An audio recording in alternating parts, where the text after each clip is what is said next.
Hello guys, তো আমরা রাত এখন বিকেলবেলা মাঠে ভিডিও শ্যুট করতে এসেছি। এই যে কই গেলি?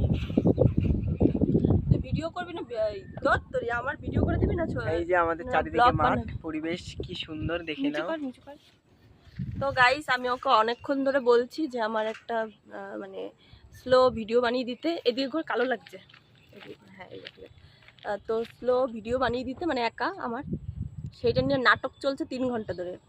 না না, আর ছবি তুলতে গিয়ে ছবি তো মানে দাঁড়া না, ক্যামেরাটা যখন ও আর কি মানে ফোনটা ওর কাছে যখন ও নেবে, যদি বলি এরমভাবে দাঁড়ায় এরমভাবে দাঁড়ায়, ও ক্লিক করতেই থাকবে, এরম করতেই থাকবে যাতে মানে ভুলভাল ছবি উঠে যায় আর আমার গ্যালারি ফুল হয়ে যায়। কিছু বলার নেই, আমরা ভিডিও বানাতে এসেছিলাম। আমরা ভিডিওটা প্রথমে শুট করি, তারপরে আবার মিট করব। এই যে মাঠ, ও যে ভিডিও আমাকে বানিয়ে দিচ্ছে না, মানে অনেকক্ষণ ধরে ওকে তেলাচ্ছি, ভিডিও আমার বানিয়ে দিচ্ছে না।